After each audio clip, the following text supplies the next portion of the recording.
Let's start with a scenario you are completely unprepared for. It's not a firefight. It's not a heroic last stand. It's a dusty afternoon, and you see 24 armed, hungry, desperate men walking up your road. They are not an army with rules. They are a problem with teeth. You have a family inside. You have a winter's food in the cellar. You have things they want. What is your move? If your answer involves a firearm, you are already dead, and you've signed a death warrant for everyone you love. You have just confused a tactic for a strategy. In the no man's land of the American Civil War, in Missouri, in Tennessee, in Kansas, civilians perfected a darker, smarter, and more effective art.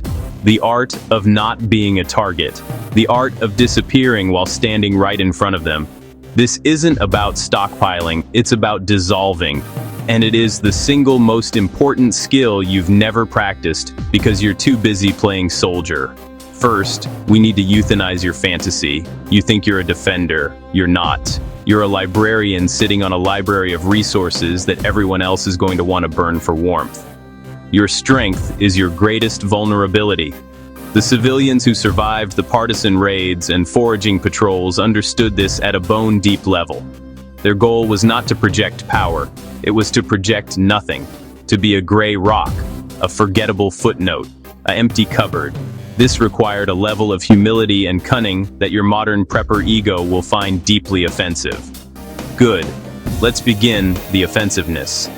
Secret number 1, the doctrine of the empty larder. Foraging parties moved with purpose. Find food, take it, move on. The clever civilian turned their home into a time-wasting disappointment. This meant having a display larder, a pantry with a few credible but worthless items. A sack of mill sweepings, the dust from the floor of a mill that looks like flour from a distance. Jars filled with water and a handful of beans at the bottom. The real food was elsewhere, buried in the pigsty, hidden in a false compartment in the well crib, or cached in the woods under a marked but natural-looking deadfall. When the frustrated forager kicks in your door and sees your pathetic, tearful performance over your last bit of meal, he is more likely to move on in disgust than to burn your house down out of spite. You have traded pride for preservation. But you, with your Instagram-ready pantry shelves, you want to show off your bulk buys. You're curating a museum for looters. You'd rather be right and rated than smart and safe. Your ego is your first cache that needs burying.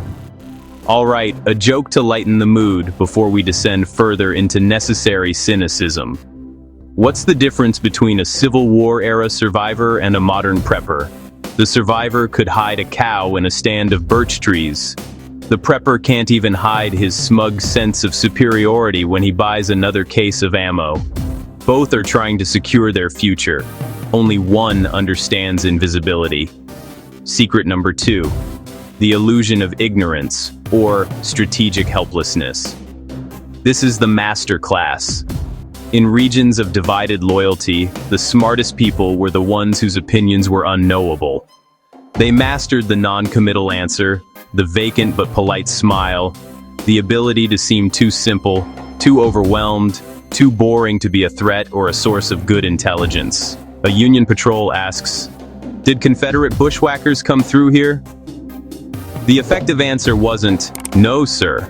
It was, "Oh mercy, Captain, I was so scared I hid in the root cellar. I couldn't tell you if it was bushwhackers or the devil's own choir singing out there." It provides nothing. It wastes time. It projects harmless incompetence. You, in your tactical gear practicing your commanding range voice. You couldn't play helpless if your life depended on it. You've been training to look capable. In many crises, capability is a magnet for bullets and demands. Sometimes the best defense is a perfectly performed performance of being utterly, disappointingly useless. Now, for the practical, brilliant hack, the Biscuit Box Alarm. This is frontier engineering at its finest. Take a large, flat baking tin or a shallow wooden box.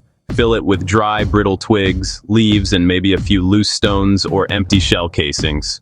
Carefully balance this box on the top hinge of a gate, or on a fence post along a likely approach path. or even on a windowsill you've left slightly open. Run a piece of black thread or fishing line from the box across the path to a stake. Anyone coming through trips the line, the box tips, and the contents crash onto a stone or a piece of metal placed below. It makes a shocking, sudden racket that sounds nothing like a standard alarm. It doesn't beep. It crashes. It doesn't say, "Alarm system," it says, "I just knocked over Grandma's tin of kindling." But you, inside, now know someone is on your path. It's a silent sentry that makes noise for you. You spent $300 on a motion sensor that beeps. They spent nothing on a noisemaker that terrifies. The final secret is spatial deception. This is where the false Hearth and Coffin Cache come in. A false Hearth had a bricked-up opening that looked solid but could be quietly dismantled from the side to hide small valuables. A Coffin Cache was exactly what it sounds like. A buried container, often lined with charcoal for dryness, accessible by removing a grave-sized rectangle of sod. Morbid? Absolutely. Effective? Unbelievably so. Who digs up a fresh grave? The principle is psychological aversion. You hide things in places people don't want to look, in ways that don't look like hiding places. Your hidden wall safe behind a painting is the first place a looter looks. They will not look inside the foul-smelling, water-filled barrel in your barn that's for tanning hides. They will not lift the heavy, disgusting compost pile in your garden that's actually resting on a platform over a pit. You must think in terms of repulsion, not just concealment. So the Civil War civilian defense secret isn't a weapon. It's a worldview. It is the conscious, deliberate shedding of your signature as a person of consequence. It is making your home look like a time-sucking waste of effort.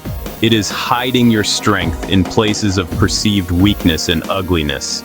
It is understanding that in the storm of chaos, the rigid, proud tree snaps. The grass that bends and appears trampled survives. You need to stop wanting to be the oak. Start learning how to be the grass. Your life and the lives depending on you will be longer for it. For